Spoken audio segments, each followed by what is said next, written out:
মানে 18-র নিচে যদি বিয়ে হতো 14 বা 15, তাতে কি প্রবলেম হতো?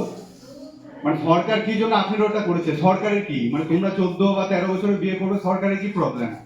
কি মনে হয়, কি জানা আছে কারো যে 18-র নিচে কেন বিয়ে করা যাবে না?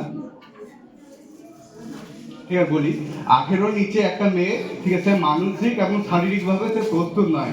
সে নিজে একটা বাচ্চা, সে বিয়ে হয়ে একটা পরিবারের দায়িত্ব নেবে। আমরা এখানে সকলেই জানি পরিবারের দায়িত্ব নিয়ে একটা বড় চাপ।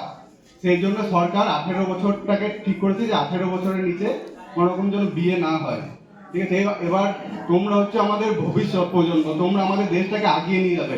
সেখানে যদি 18 বছরের আগে বিয়ে হয়ে তোমরা হয়তো টিনেজ প্রেগনেন্সি কারণে হয়তো মারা যেতে পারো, বা এই কারণের জন্য অনেক রকম রোগে ভুগতে পারো। মানে কি হয় জানো, হয়তো অনেকে তোমার মানে দিদিমারা বলবে বা মারা বলবে যে আমাদের তো সবার 18-র নিচে বিয়ে হয়েছিল, তা আমাদের তো কোনো প্রবলেম হয়নি, তা তোদের যদি আমরা 18-র নিচে বিয়ে দিই কি প্রবলেম হবে? এবার কি হয়, 18-তে বিয়ে হলো, ঠিক আছে, তার আগে যদি বাচ্চা হয়, হয়তো সামনে থেকে দেখে মনে হবে যে কিছু হয়নি, কিন্তু তার ইমিউনিটি পাওয়ার মানে রোগ প্রতিরোধ ক্ষমতা অনেকটা কমে যাবে। এর ফলে কি হবে, যতদিন তোমরা বাঁচবে কোনো না কোনো রোগে আক্রান্ত হতে থাকবে। এইসব কারণগুলোর জন্য সরকার 18 বছর বয়সটাকে ঠিক করেছে।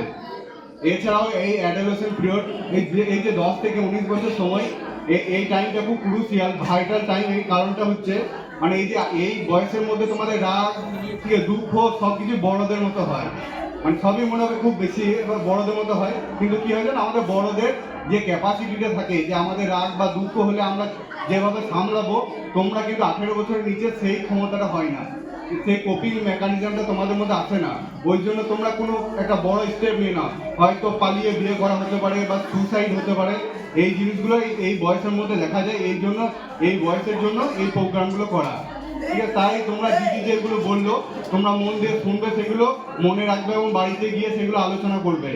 আর আমি এই বলে আমার বক্তব্য শেষ করবো, আজকে আমি দীর্ঘায়িত করবো না, আমাদেরকে একটু কাজের জন্য বেরোতে হবে। ঠিক আছে, তোমরা ভালো থাকবে, ভালো করে খাওয়া দাওয়া করো এবং পড়াশোনা করো মন দিয়ে।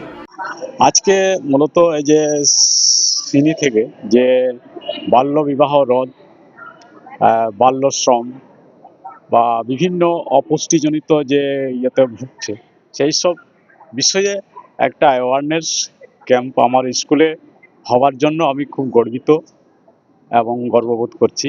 আশা করি এইভাবে প্রচার চালালে এই এলাকায় বা সামগ্রিক এলাকায় যে বাল্যবিবাহ রোধ, এটা অনেকটা সাফল্য লাভ করবে বলে আশা করছি।